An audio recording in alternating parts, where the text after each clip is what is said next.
BFM Business, Intégral Bourse, jusqu'à 18h, le Club de la Bourse. Allez, c'est parti pour le Club de la Bourse avec nos deux invités, Sébastien Lemonnier de Mansartis et Ludovic Dufour de Mandarine Gestion. Les marchés hésitent en ce tout début d'année, mais c'est toujours mieux que ce qu'on avait connu il y a presque un an, jour pour jour, quand on était en plein marasme, que la Chine inquiétait, qu'on se disait que les États-Unis allaient connaître une récession. Quel changement, Ludovic, en l'espace d'un an ? Oui, on a eu un gros changement. En fait, on est passé d'un scénario de ralentissement économique, de doute sur la poursuite de la croissance aux États-Unis, avec finalement la valorisation d'un scénario de reflation. L'inflation s'est réinstallée depuis le début de l'été, notamment sur les taux américains. Ils ont commencé à remonter. Ça se fait de manière modérée. Il n'y a pas de choc. Alors, on n'a pas eu d'éclatement de la bulle obligataire. Donc tout ça se passe dans des conditions assez sympathiques pour les actifs. On a une rotation aux États-Unis qui s'est mise en place, vente des obligations, achat des actions, avec discernement, c'est-à-dire qu'on a eu une surperformance de la thématique value qui avait été complètement délaissée au profit de la thématique croissance, et tout ça avec des répercussions bien entendu sur les devises, qu'il y a des politiques monétaires très marquées dans les différents pays, donc forte appréciation du dollar. Là encore, pas de choc jusqu'à maintenant sur la hausse du dollar, donc des histoires à écrire demain certainement sur l'Europe où l'euro commence à être à des niveaux sympas. Donc voilà, il y a beaucoup de thèmes qui se dessinent devant nous, mais il y a eu un vrai changement, en tout cas sur le marché américain, parce qu'il a commencé à se diffuser, mais pas complètement en Europe. Il y a eu un vrai changement, cette thématique de relation. L'élément caractéristique, c'est l'arrivée de Trump. C'est pas lui qui génère. Ça avait commencé avant, ça a commencé à l'été. Ça a commencé avant. Voilà. Sébastien, on est vraiment passé d'une espèce de spirale négative où on se disait ça y est, c'est la déflation, à un certain retour de l'inflation. Certains diront que c'est de la façade, cette inflation c'est plus dû à l'énergie, mais c'est quand même quelque chose qui pointe l'inflation. Je pense qu'on est surtout passé d'un environnement excessif, parce qu'on avait en effet une déflation qui était exceptionnelle, des taux qui étaient exceptionnels, et c'est justement où Trump a accéléré finalement le mouvement qui s'était entamé en juillet. Je pense que quelque part juillet-août, il y a eu une prise de conscience que les taux, les banques centrales pouvaient pas aller plus bas, et donc comme le marché anticipe, il y a une normalisation. C'est vrai que les rotations sectorielles peuvent paraître violentes. Moi, j'ai plutôt tendance à penser que c'est finalement un monde qui se normalise un petit peu. On n'est pas en train de parler de forte inflation. Je pense qu'il faut s'en méfier. En effet, il y a un effet matière première. Je pense que l'année dernière, à cette même époque, il y avait la Chine, en effet, que vous avez mentionné, qui reste peut-être un peu le usual suspect, parce qu'il y a quand même des doutes sur les incentives, sur les mouvements de flux, etc. Les fuites de capitaux qui restent. En revanche, il y avait un gros sujet sur l'énergie. Je pense que nos deux maisons, moi, avec un biais value, je vous en avais beaucoup parlé l'année dernière sur les matières premières et le pétrole, etc. Personne n'en voulait, et à ce moment-là, on parlait de 25, 20, et c'était souvent les mêmes que tu parlais de $200. Donc là aussi, les choses sont un peu en train de se normaliser. Je n'ai aucune idée de combien sera le pétrole dans un an, mais je pense qu'aujourd'hui, on est plus dans une situation un peu plus normale, parce que d'ailleurs, elle reflète davantage les coûts de production des différents acteurs. Donc, c'est à mon avis un environnement qui est plutôt sain. Il va falloir surveiller les valorisations, etc. Mais je pense qu'on va arrêter de parler de secteur contre secteur et davantage de stock picking avec des différences entre les valeurs. Donc le métier doit devenir plus intéressant, et je pense que c'est une opportunité pour aussi un retour des gérants actifs. Il y a eu une vraie mode et un vrai engouement avec des montées d'encours sous gestion des ETF qui, je pense, là aussi ont été un peu tirés par des niveaux de taux qui étaient trop bas. Et là aussi, les choses vont peut-être se normaliser. Je dis pas que les ETF vont disparaître ou baisser, mais il va peut-être avoir un meilleur équilibrage entre gestion plus de place pour le stock picking, ce qui est là aussi bon pour le stock picking. D'accord. On parlait du pétrole. Là, finalement, l'inflation n'a pas besoin du pétrole pour repartir. Il y a des éléments quand même côté américain du fait de ce que l'on attend de Donald Trump. Côté américain, on a des effets positifs. On le voit sur l'accord inflation, elle repart. Il y a des hausses de salaire. Alors, elles sont un peu timorées, elles sont assez volatiles, mais il y a quand même des hausses de salaire, il y a du plein emploi aux États-Unis. Il y a un contexte favorable sur le marché américain pour avoir de l'emploi. Et puis finalement, la question c'est à quel niveau on met le pétrole pour savoir si cette inflation elle est soutenable ou elle est un petit peu challenging. Sur la zone européenne, c'est pas encore la même histoire. Clairement, on va avoir l'effet de l'énergie qui va avoir un impact sur les niveaux d'inflation. Par contre, demain, une fois que ces niveaux seront digérés, parce qu'on n'a pas un scénario de revoir le pétrole à $100, il pourrait aller un peu plus haut, mais on est très loin des excès. Une fois que l'effet énergétique sera passé dans les cours sur l'inflation, la question ce sera quelle est la croissance. Et en Europe, elle reste encore un petit peu faible. Aux États-Unis, elle commence à accélérer. Donc du coup, c'est là en fait où dans un deuxième temps cette année, on se posera la question de savoir si cette croissance qu'on a aux États-Unis, elle est capable de se diffuser au reste du monde. Vous allez nous en parler de ça.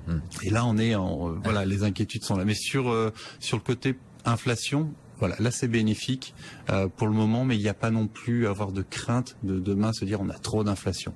Donc l'état de l'économie en Europe n'est pas extraordinaire, mais le terreau est favorable, pourrait-on dire, et ça jouera dans le sens, enfin ça aidera les entreprises à sortir de meilleurs résultats peut-être. Je pense que c'est pas extraordinaire, mais ça reste robuste en fait. L'Europe, c'est un vieux continent où on connaît dans certains pays, c'est difficile de réformer. Et donc ce qu'on peut avoir aux États-Unis, où souvent les chocs sont violents et les rebonds sont plus forts, en Europe, ça prend un peu plus de temps à la baisse et un peu plus de temps à la hausse. Si je prends l'exemple de la construction, on a quand même atteint des points qui étaient très très faibles ces dernières années. Ça se met en œuvre, mais ça se met en œuvre pas aussi vite que ce qu'on voulait, parce qu'on le sait autour de nous, quand on veut construire une nouvelle autoroute ou un nouveau stade ou cela, il y a toujours des recours, ça prend toujours un peu de temps. Mais je pense que, d'ailleurs les PMI continuent de le montrer, en fait les choses vont plutôt pas mal en Europe, se progresse tranquillement. Moi j'aime bien quand ça va pas trop vite justement, je pense que c'est plutôt sain. En Espagne, ils continuent aussi d'avoir de moins en moins de chômeurs. Peut-être qu'en France, on va aussi avoir un sujet l'année prochaine de potentielles vraies réformes, ce qui peut manquer. Et puis surtout, je pense que ça peut amener, là c'est de la politique, c'est peut-être moins mon sujet, mais finalement à ce que l'Europe refonctionne. C'est-à-dire que je pense qu'aujourd'hui chacun des États est un peu très isolé. Je suis pas sûr que les Français parlent beaucoup avec les Allemands. Si demain on a justement les cartes qui sont redessinées et qu'on a de nouveau une économie européenne qui est plus forte, je pense que ce sera bien pour l'économie et aussi pour les investisseurs, parce que les investisseurs américains qui ont sorti des flux quand même massifs depuis plusieurs trimestres, pourraient peut-être revenir aussi dans ce contexte. Donc c'est là où je suis relativement optimiste. Même le Royaume-Uni va très bien malgré le Brexit. Ils mangent leur pain blanc là, ça n'a pas duré. C'est sans doute tôt aujourd'hui. C'est vrai que, tout le monde attend en fait. Moi, si je regarde, j'ai un titre en portefeuille en Angleterre qui s'appelle Pendragon. C'est essentiellement un vendeur de voitures d'occasion. Seulement aujourd'hui, pour la première fois, les ventes de véhicules neufs ont baissé, mais de 5%. Alors, est-ce que c'est le début de quelque chose de très négatif? Parce que l'année 2016 a été très bonne pour les ventes de voitures. En fait, c'est déjà une année record. Donc, c'est peut-être justement, tout simplement qu'on a atteint un plateau.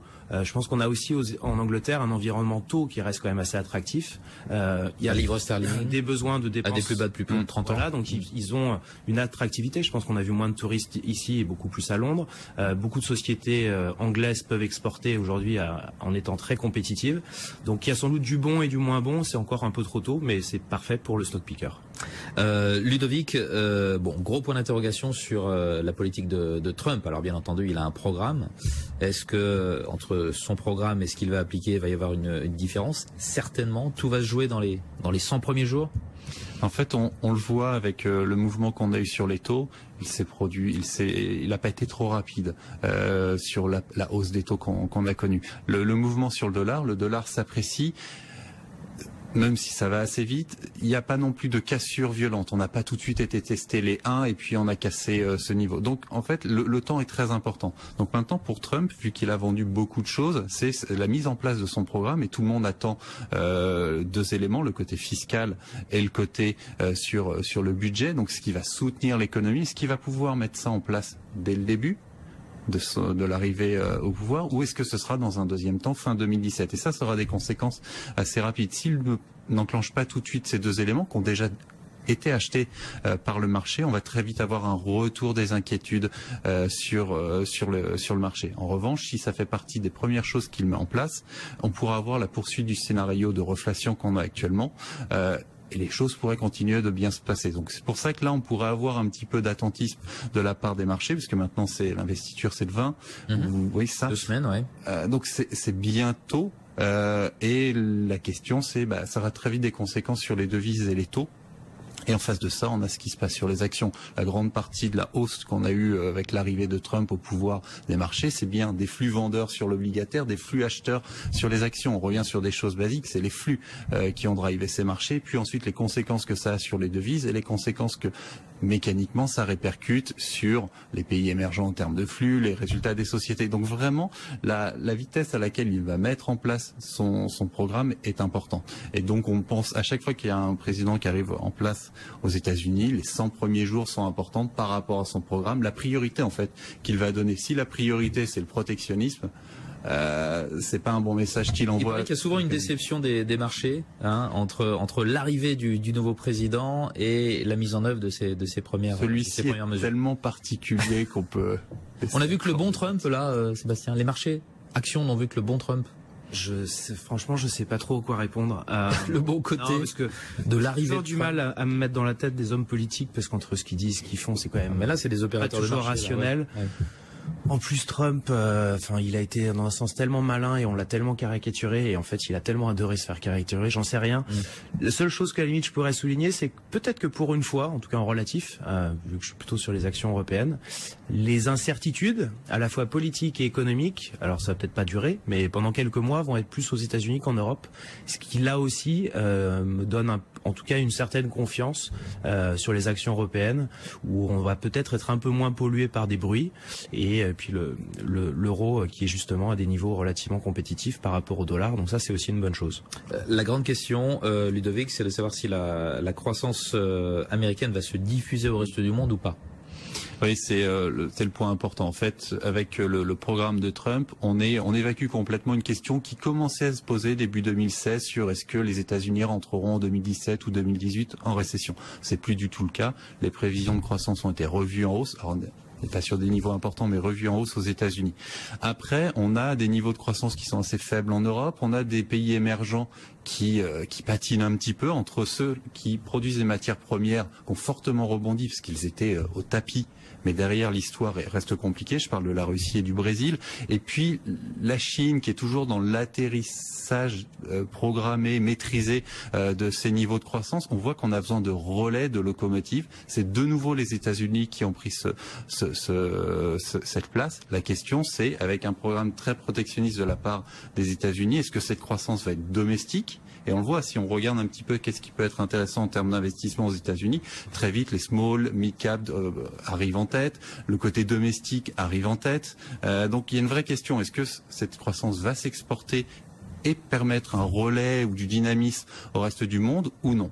Et si elle ne le permet pas, c'est clair que dans la deuxième partie de l'année, si la consommation des pays émergents ne se met pas en place et ne tire pas ces pays et qu'en Europe, on n'a pas, nous aussi, on n'arrive pas à générer un peu de croissance, ce sera un peu compliqué. Pour le moment, on n'en est pas là. Les signaux vont plutôt dans le bon sens, mais ce sera vraiment à surveiller. Est-ce que cette croissance peut s'exporter ou non ? Aujourd'hui, on ne peut pas avoir la réponse que Trump est tellement illisible et a tellement dit. On peut lire ses tweets. Parti dans les deux sens en termes de communication, que ce sera difficile. C'est encore difficile à trancher. C'est une vraie question. Sébastien, l'Europe a besoin des États-Unis comme locomotive, ou est-ce que des gros émergents comme la Chine peuvent prendre le relais ? Je suis pas un spécialiste d'allocation d'actifs, mais moi en tout cas dans mon stock picking, dans mes discussions avec les dirigeants, moi aujourd'hui j'aurais plutôt, alors c'est peut-être mon côté contrariant, j'aurais plutôt tendance à m'interroger en tout cas sur la Chine. Je pense que quand on regarde les sociétés exportatrices européennes, parce que déjà il y a quand même un gros parti du business en Europe qui est fait à travers l'Europe, il y a quand même beaucoup d'exportations, notamment dans les pays émergents. Enfin, les dernières années, ça a été ça, en tout cas en contribution de croissance.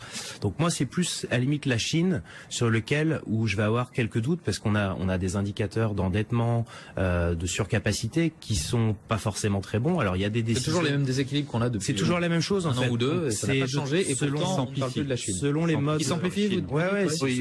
Selon les modes du marché, on s'y intéresse ou s'y intéresse pas, mais je pense qu'en fait, il faut surtout pas l'oublier. Si on regarde, je parlais des ventes automobiles au UK, on a des chiffres de ventes automobiles en Chine en ce moment, mais qui sont complètement dingues à la hausse, qui sont pas normales.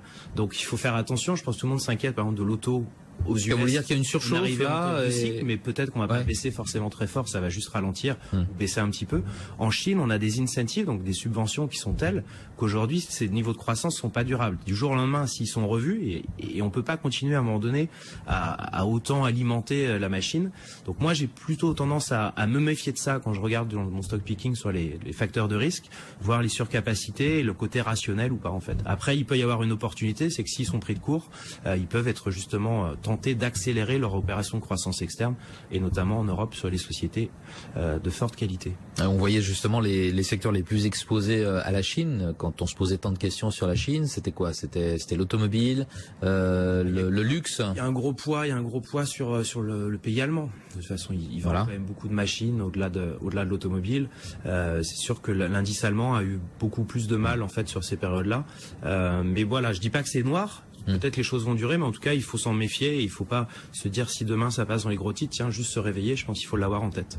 Donc, Ludovic, il se pourrait que la Chine revienne à l'improviste sur le devant de la scène, alors que ça fait pas partie des risques dont on parle pour 2017. On parle plus du risque politique, principal risque. C'est le principal. L'exécution du Brexit, donc quoi d'autre? Oui, bah voilà, Trump, les risques dont on ne parle pas qui interviennent. En fait, la Chine est compliquée dans le sens où il faut que l'atterrissage se fasse en douceur. On sait très bien que le potentiel de croissance est plus bas. C'est le cas. Mais chaque année, ça leur coûte de plus en plus cher. Et s'il n'y a pas un peu plus de croissance, s'il n'y a pas de bonnes nouvelles sur la croissance et plutôt des mauvaises nouvelles, c'est là où ça peut dérailler en Chine, parce que au bout d'un moment, 2016 c'est déjà au niveau endettement, budget pour soutenir la croissance, le poids par rapport au PIB le plus important qui a été utilisé. 2017, ça devrait être de nouveaux records. Et au fur et à mesure que la Chine, en plus sur la zone, fait grossit via le crédit, elle désavantage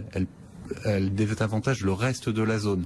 Donc en plus, elle retire un petit peu de croissance au reste de la zone en le faisant, pas forcément sur des projets très rentables, vu que c'est de la subvention, vu que c'est du crédit.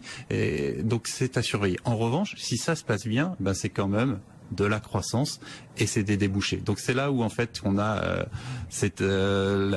le côté difficile sur ce marché, c'est une fois qu'on aura la solution, une meilleure visibilité de la croissance aux États-Unis. Est-ce que ça se passe bien? Est-ce qu'on a des bonnes surprises sur les pays émergents? Et dans ce cas-là, il y a un call. Il y a vraiment une opportunité à se repositionner sur les émergents. Et ça peut intervenir dans le courant de l'année 2017. Dans un deuxième temps. Ou alors, le dollar continue de trop s'apprécier. Il n'y a pas de relais de croissance qui se mettent en place. Et là, on sera un petit peu dans le vide. Donc, on a fait une grande partie du chemin sur le dollar.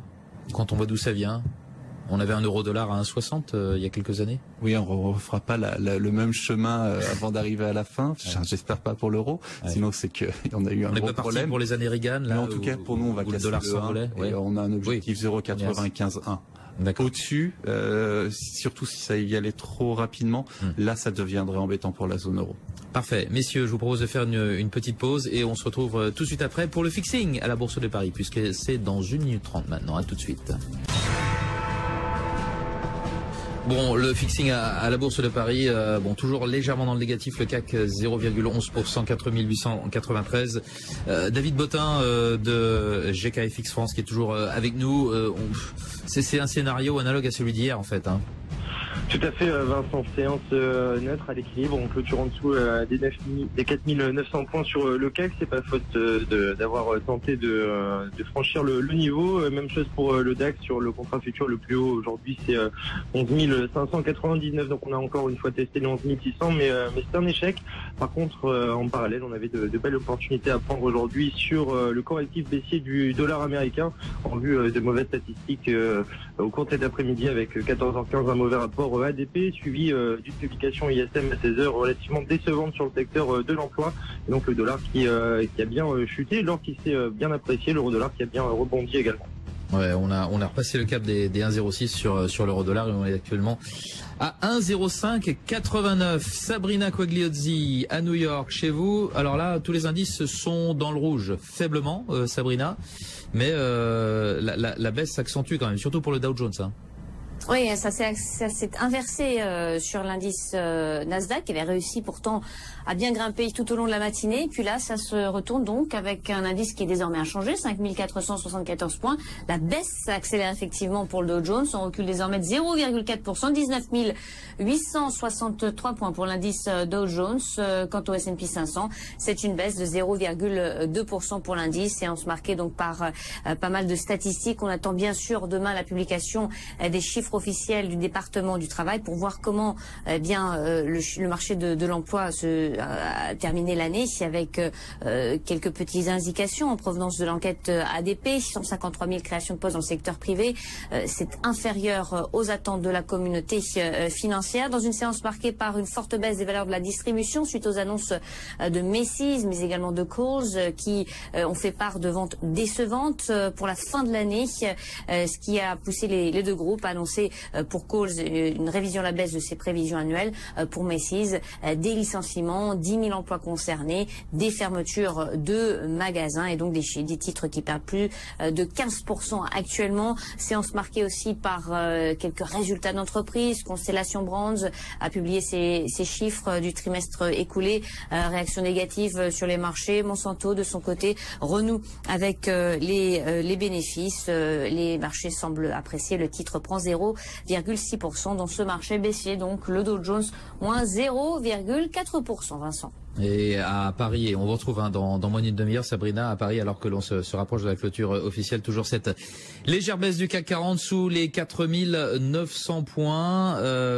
Sébastien, le fait que l'on ne fasse pas grand-chose depuis quelques jours, ça ne remet pas en cause la dynamique qui reste quand même favorable pour les marchés européens? Non, non, je suis un investisseur de long terme, donc la question est difficile. Malgré tout, voilà, je pense que c'est ce que je disais tout à l'heure, la discrimination entre valeurs. On a tous les jours finalement des écarts aussi de performance qui se créent. Alors ça peut changer demain, mais on a quand même des comportements de titres à travers des secteurs qui commencent à être différents, ce qui était moins le cas l'année dernière, puisque justement, ce que je disais, on raisonnait secteur contre secteur. Si je regarde l'énergie, alors certes, il y a une nouvelle aujourd'hui avec CGG, mais CGG a quand même un parcours finalement qui va être plus difficile que d'autres acteurs comme moi je peux avoir en portefeuille comme Technip ou Technicas Reunidas en Espagne. Moi c'est ma logique d'investissement en fait, c'est d'essayer de voir là où sont les excès quand ça baisse trop, et en fait à l'intérieur de ce secteur d'acheter les acteurs de qualité. Je vais pas forcément acheter ce qu'il y a de moins cher. Et pourquoi la qualité? C'est peut-être pas forcément ce qui va le plus remonter à court terme, mais en tout cas à moyen long terme, c'est normalement ce qui sort gagnant de la crise. C'est un peu de bon sens, je pense. Et donc voilà, c'est pour ça que je suis plus à l'aise sur ce genre de valeurs. Et on aura, je pense, à peu près la même chose sur secteur par secteur. Même moi aujourd'hui, à travers les valeurs éventuellement de croissance ou de visibilité, certaines ont beaucoup baissé. Alors certaines sans doute à juste titre, parce qu'on a peut-être confondu justement croissance et visibilité, où il n'y a pas forcément de croissance, de 3%, c'est pas terrible. Et donc on peut aussi avoir des opportunités. J'avais fait du Ingenico un tout petit peu, un début de ligne en dessous de 70, vers 70. Je m'intéresse aussi à Corian, que j'ai en portefeuille justement, qui a pas mal baissé et beaucoup plus baissé qu'Orpea. Donc voilà, il faut être pragmatique et favoriser la qualité à bon prix, je pense. Mais pour en revenir à CGG, et vous disiez qu'effectivement on peut plus vraiment raisonner en secteur maintenant. Déjà en 2016 plutôt, on voyait quand même au sein du secteur énergétique de fortes disparités. Technip, l'une des plus fortes hausses de l'année à Paris, et puis CGG parmi les pires performances. Un titre comme CGG, alors vous n'êtes pas un spécialiste de cette valeur, mais qui a besoin sans arrêt comme ça de se recapitaliser. Qu'est-ce que ça peut devenir? C'est un peu pour ça que je suis pas spécialisé à valeur. Pour moi, j'ai pas une qualité suffisante à la fois de métier et de management. Je pense que c'est un management qui a déçu beaucoup d'actionnaires depuis des années et des années. Donc moi, elle est en dehors de ma, entre guillemets, de mon univers, de ma watchlist. Et je préfère justement m'intéresser à des acteurs comme Technip, Technicas Reunidas que j'ai en portefeuille, que j'ai pas en portefeuille. Par exemple, une valeur norvégienne qui s'appelle TGS Nopec, qui je pense aussi est d'assez bonne qualité. Voilà, c'est... Pourtant, le pétrole remonte. Le pétrole remonte. On dit que les forages de gaz de schiste aux États-Unis reprennent. C'est un raisonnement de bon sens. Demain, vous voulez placer votre argent à moyen long terme, même si vous avez identifié une thématique, vous le placez sur un acteur de qualité ou un acteur où vous savez pas s'il va créer de la valeur. Moi, mon bon sens fait que je préfère la société de qualité qui crée un retour sur les capitaux employés, c'est-à-dire la vraie création de valeur pour l'actionnaire, supérieure au coût du capital. Et donc, c'est ce que j'essaye plutôt de dénicher. Et après, il faut juste être très patient et parfois faire le dos rond pour acheter ça à un bon prix et pas l'acheter quand tout le monde en veut. D'accord. Et un titre comme CGG qui est, qu'on ramasse à la petite cuillère, là faut le dire quand même, à 12 € après regroupement, à moins 12%. Aujourd'hui, c'est pas forcément une affaire intéressante. Ça peut l'être pour des gens qui vont peut-être investir à plus court terme, mais après ça peut être attractif. Moi, c'est pas mon style d'investissement. Il faut pas oublier, si jamais les gens veulent le faire, qu'on s'expose aussi éventuellement à un management qui va peut-être prendre des décisions qui seront pas aussi bonnes que d'autres. Technip, je pense, a failli les acheter il y a quelques temps sur un prix qui était quand même assez attractif à l'époque. Le management de CGG n'a pas voulu. Je pense que les actionnaires s'en mordent un peu les doigts. Depuis, heureusement pour moi, qui est du Technip, ils ont fait un autre deal avec un acteur américain, qui est un deal assez structurant en fait, qui change un peu la carte du jeu entre un acteur qui fait des services et un acteur américain qui vend de l'équipement. Donc ça, je pense, c'est plutôt structurel et assez intéressant.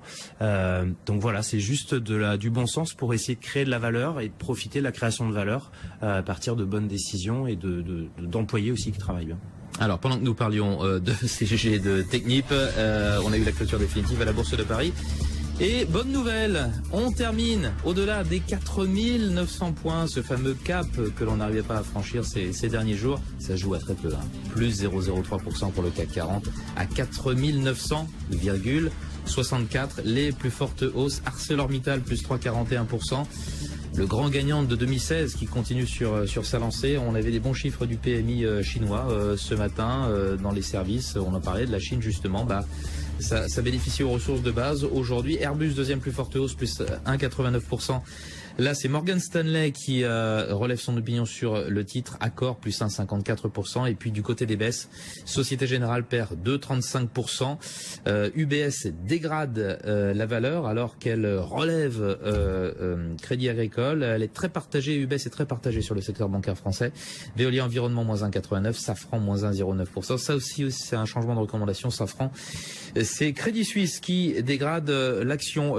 David Bottin, vous êtes toujours avec nous. Dans un marché, il faut dire que le marché est creux, les volumes sont certainement assez modestes aujourd'hui encore. Ce sont vraiment les changements de recommandation qui font le marché, j'ai l'impression là. Ouais, effectivement. Alors, on a des volumes qui restent modestes, mais on est en train tout de même de retrouver des niveaux, alors pas encore usuels, mais on est en train, je dirais, de reprendre du grain à moudre en termes de volume et même de volatilité sur les marchés depuis mercredi. Donc c'est assez récent, mais on a encore pas mal de rendez-vous, je dirais, sur ce mois-ci. On va avoir plusieurs échéances. On va avoir le forum économique de Davos, on va avoir la réunion de la Banque centrale du Canada le 18 janvier. Le lendemain, le 19, ce sera la BCE. Et ensuite, on va enchaîner avec l'investiture de Donald Trump. Donc tout doucement, on va, je dirais, assister à un calendrier économique de plus en plus chargé en cette fin de mois de janvier. On va retrouver effectivement des mouvements plus directionnels, mais c'est vraiment stable sur les indices européens, mais encore une fois sur le Forex aujourd'hui il y a eu pas mal de volatilité sur les métaux également. Donc j'ai l'impression que la trêve hivernale est déjà derrière nous finalement. Ça c'est un signe qu'on bouge autant sur le Forex que finalement les choses se remettent en marche. Ouais, effectivement, même sur, par exemple, la livre sterling côté au dollar américain, on a eu des bonnes nouvelles. Vous les avez soulignées au cours de l'après-midi avec une belle performance sur le secteur automobile. C'était une performance annuelle exemplaire, malgré finalement la menace Brexit. Bon, même si ça a été voté, c'est pas encore, je dirais, acté. Il va falloir attendre la fin du premier trimestre de cette année. Mais malgré toute cette instabilité politique, on voit qu'on a eu des chiffres assez, je dirais, favorables à l'économie britannique. Et puis là, actuellement, par exemple, sur la livre sterling, on était à un 23,15 il y a 3 heures, on a un 24,23, donc on a repris 120 points en quelques heures seulement depuis l'ouverture de Wall Street 15h30. Donc effectivement là on retrouve des conditions, je dirais, semblables à celles que l'on avait au cours du mois de novembre par exemple. Très bien, donc on a parlé hors CAC 40, on a parlé de CGG, moins 12,48%. Trigano du côté des small et mid caps, plus 8,83% à des plus hauts historiques, 84,89 € qui annonce des négociations pour une acquisition du groupe slovène Adria. Une opinion sur les small et mid caps, David Bottin, elles peuvent continuer de surperformer les grosses capitalisations de la Bourse de Paris? Alors c'est une bonne question, je suis pas encore assez actif sur les penny stocks et les small caps, je les suis d'assez loin. Je dirais que j'ai pas un œil assez avisant encore sur l'activité pour me prononcer correctement. Très bien. D'une façon générale, Ludovic Dufour, le contexte est favorable en termes de devises là, pour les actions européennes. Elles gardent une place de choix dans les allocations d'actifs, les valeurs européennes. déjà par rapport aux actions américaines, qui sont assez chèrement valorisées, et à l'univers émergent? Oui, nous, on aime bien les actions américaines, les actions européennes. En fait, on aime bien les actions des pays développés. On en a parlé au début d'émission. L'histoire aujourd'hui, elle s'écrit d'abord aux États-Unis. Donc, quand on est un investisseur global, on a des actions américaines aujourd'hui. Après, en termes de surpondération, nous on aime bien ce qui se passe en Europe. Pourquoi? Parce que tout d'abord, la rotation qu'on voit aux États-Unis, c'est-à-dire la vente des obligations pour acheter des actions, elle n'a pas eu lieu en Europe. Le mouvement de remontée des taux n'a pas encore eu lieu en Europe. Il prendra place au cours de l'année, et donc ça c'est plus. Oui. Remontée des taux. La remontée des taux longs. Non, on n'attend pas que la BCE. La BCE, ce sera une histoire pour plus tard. Il y a d'abord un QE géré. En revanche, une remontée des taux longs qui va se poursuivre parce qu'elle a déjà commencé. Oui, alors, elle a débuté aux États-Unis. On l'a vu un petit peu en Europe sur le taux allemand, mais très vite le spread, l'écart entre le taux allemand et le taux américain s'est creusé. On était revenu à 0,20 hier sur le 10 ans allemand après être passé par 0,45. Là, on est à 0,25, 0,30.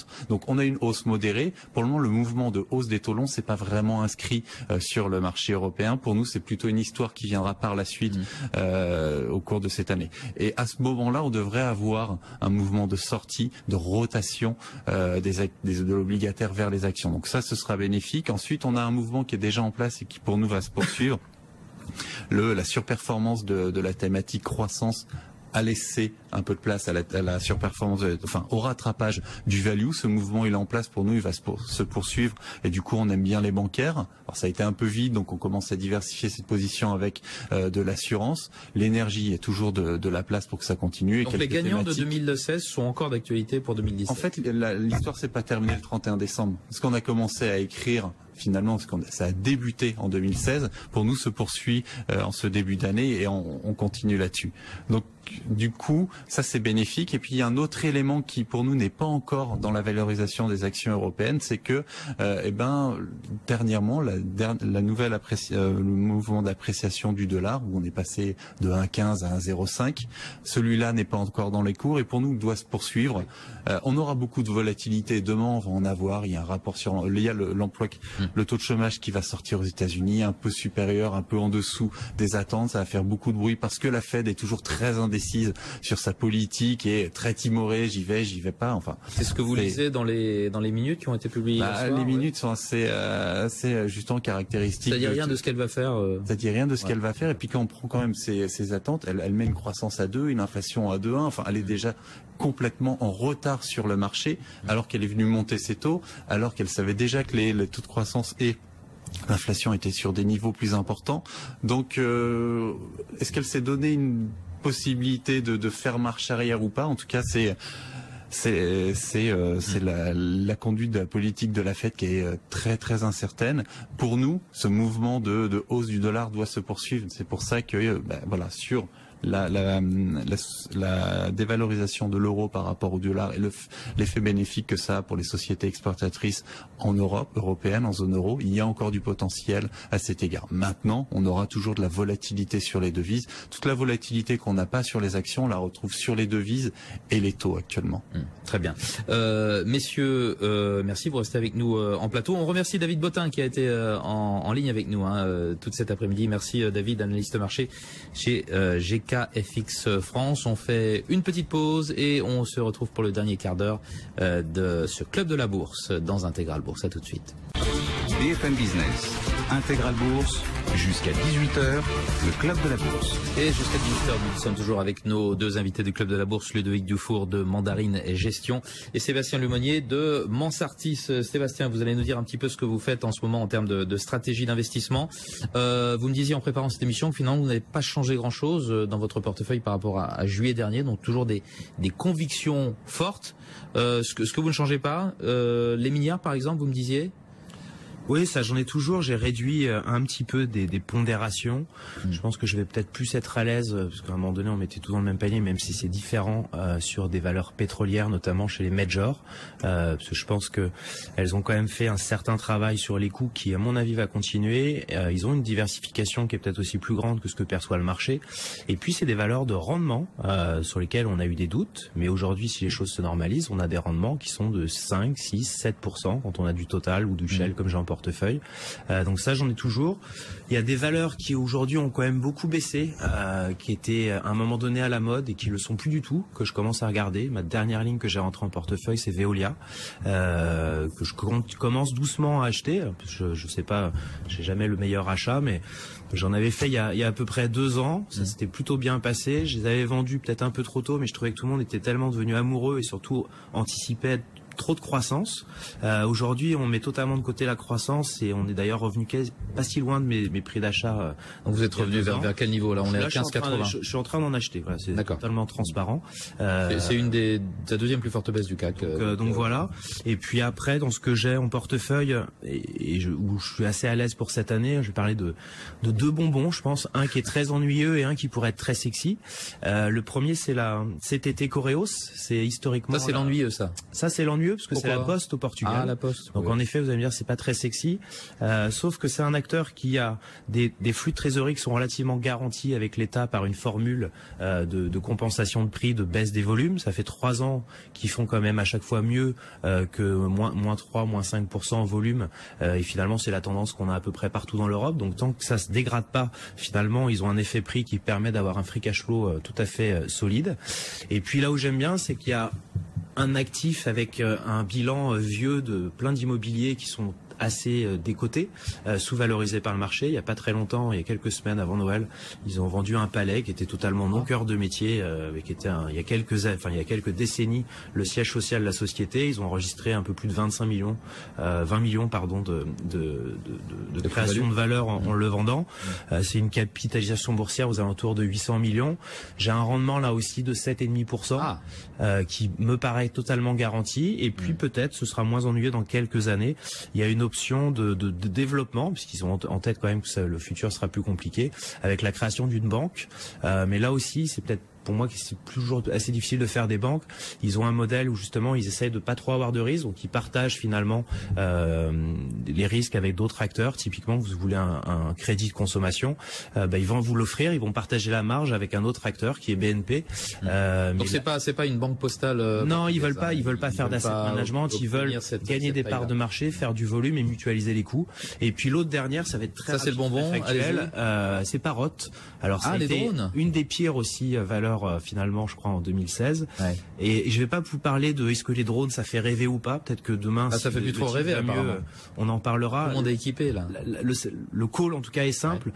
Vous avez à peu près, en étant même en anticipant finalement des effets saisonniers, vous avez aujourd'hui 180 millions de cash dans le bilan. Vous avez une division automobile qui vient d'être, dont on vient de cristalliser la valeur par rapport à l'accord qui a été signé avec Forestia, donc pour 100 millions au minimum, parce qu'il peut y avoir demain des earn-out à horizon moyen-long terme. Donc 100 plus 180, ça fait 280. Vous avez une capi boursière aujourd'hui de 300 millions ce soir. Donc 20 millions seulement pour les drones. Je pense que c'est pas très cher payé. Il y a quelques semaines, on avait même une valeur négative sur les drones. Et juste à titre d'exemple, il y a quelques semaines, dans leur communiqué de résultats, Parrot avait annoncé la cession de 2 petites activités de drones professionnelles sur lesquelles ils voient pas de grandes perspectives. Des activités qui étaient valorisées dans les comptes à 2 millions. Et ils les ont vendues pour un peu plus de 10 millions. Donc ce qui me fait dire là aussi que l'ensemble des drones Parrot ne valent pas ni 0 ni 20, valent sans doute plus. Et donc c'est pour ça que je suis assez à l'aise sur ce titre-là, qui je pense aujourd'hui souffre plus d'une méconnaissance et de bruit par rapport à DJI, un coup GoPro, etc. Mais en fait la raison n'est pas forcément dans la valorisation, même si l'histoire peut en effet être compliquée, parce qu'il y a des gros acteurs comme DJI. Donc Parrot et cet été Correos. Ludovic Dufour, vous nous disiez préférence pour les actions des pays développés.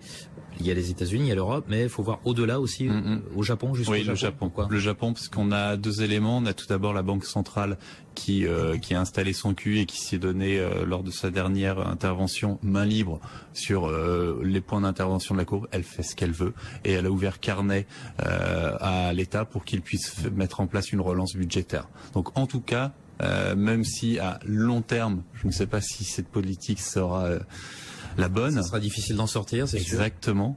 En revanche, à court terme, territoire inconnu. Hein, oui, totalement. Et ils ont toutes les cartes en main. Encore plus loin que la BCE. Ouais, c'est ça, oui, complètement.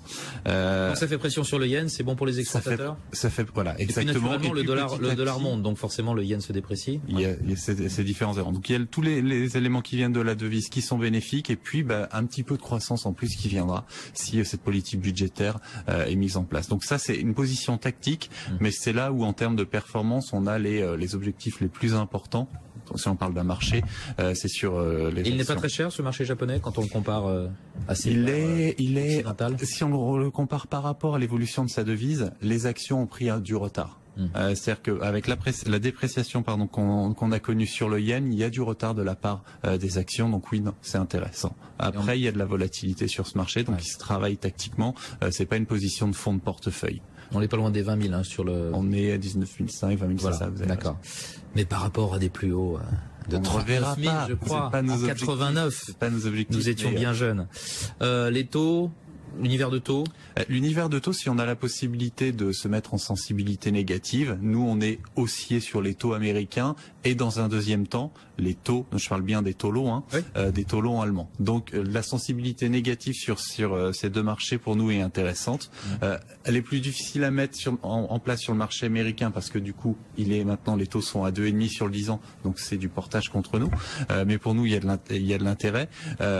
L'autre chose qu'on aime bien aussi sur les taux, on est positif sur la zone européenne.